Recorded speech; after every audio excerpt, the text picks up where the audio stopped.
¿Qué tal? ¿Cómo estás? Soy Paco, tu profesor virtual de ciencias, y vamos a estudiar parte de la asignatura Biología y Geología, cuarto de la ESO.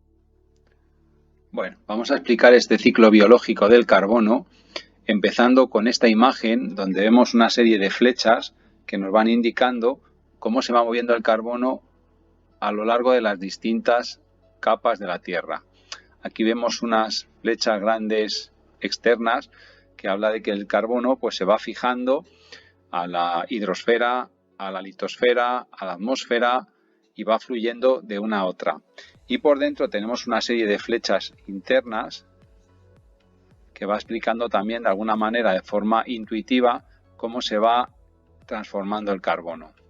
Bien, por ejemplo, si nos vamos a estas flechas de aquí, vemos que el carbono a través de la atmósfera mediante el CO2 es fijado por el proceso fotosintético que ahora detallaremos un poquito más a fondo.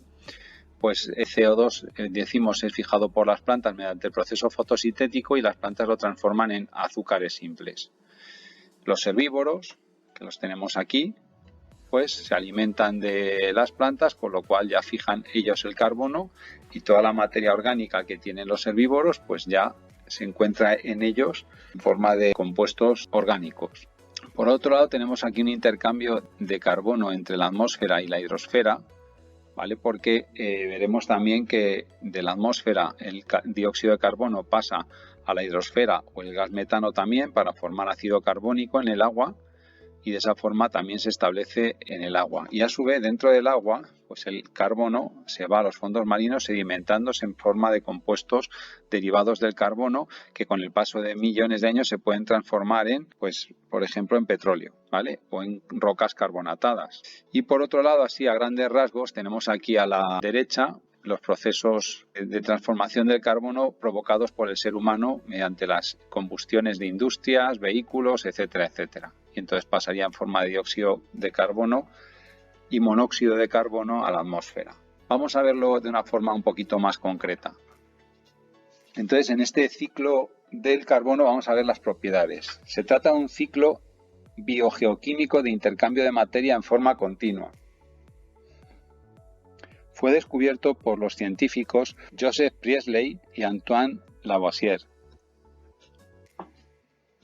Permite la sostenibilidad de la vida y el clima en el planeta.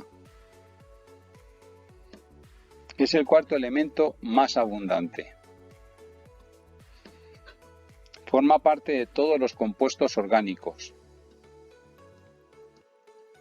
Te recuerdo que los compuestos orgánicos son aquellos que tienen que ver con moléculas que forman parte de la materia viva.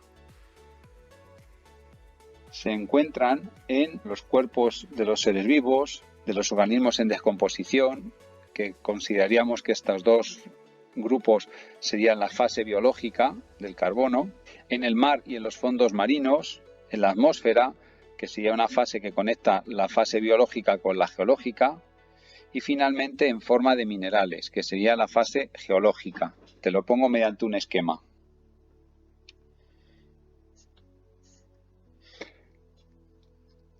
Este esquemita trata de explicarte a mi manera que el carbono se encuentra en tres fases: en la biológica, donde participan todos los seres vivos; en la fase que conectaría la biológica con la geológica, que sería la fase atmosférica y la fase acuática; y luego la fase geológica, que sería cuando el carbono está fijado en forma de cualquier tipo de mineral en el sustrato y en el suelo. Vamos a ver la segunda parte del vídeo, que trata sobre las rutas de intercambio del carbono. Aquí te hago la pregunta: ¿cuáles son las rutas de intercambio del carbono? Pues podríamos separarlo en unas 5 rutas más o menos. Vamos con la primera. Esta primera ruta sería los procesos de fermentación y descomposición, donde se libera carbono en forma de metano. La segunda ruta sería la respiración y la fotosíntesis. Aquí tenemos que decir que, al igual que en otros procesos metabólicos, el carbono es capturado y liberado como CO2 a la atmósfera.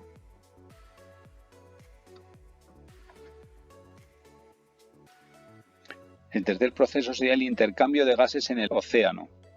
Aquí el vapor de agua del ciclo del agua favorece el intercambio de gases entre la atmósfera y el océano, disolviéndose el carbono en el agua, formando ácido carbónico que es fijado por el plancton fotosintético. El cuarto proceso sería la sedimentación. Esta se produce tanto en la tierra como en el mar.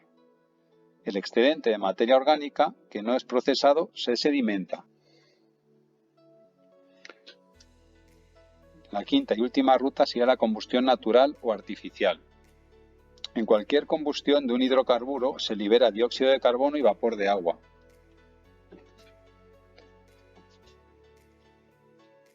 Bien, y una vez explicadas las propiedades del proceso, del ciclo y las rutas que se siguen, una vez explicadas las propiedades y las rutas que sigue el carbono, vamos a ver nuevamente esta imagen y yo creo que ya nos resulta más clara a la hora de explicar qué proceso sigue el carbono en el ciclo.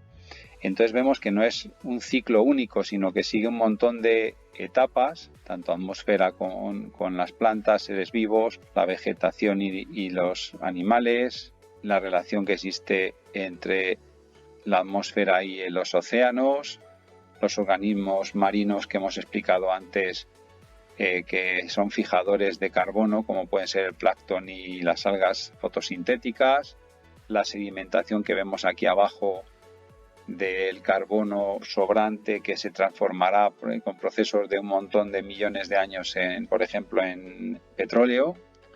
Y aquí los procesos de combustión que hemos explicado también de forma natural y artificial, porque las combustiones naturales también generan una liberación de carbono y otros elementos.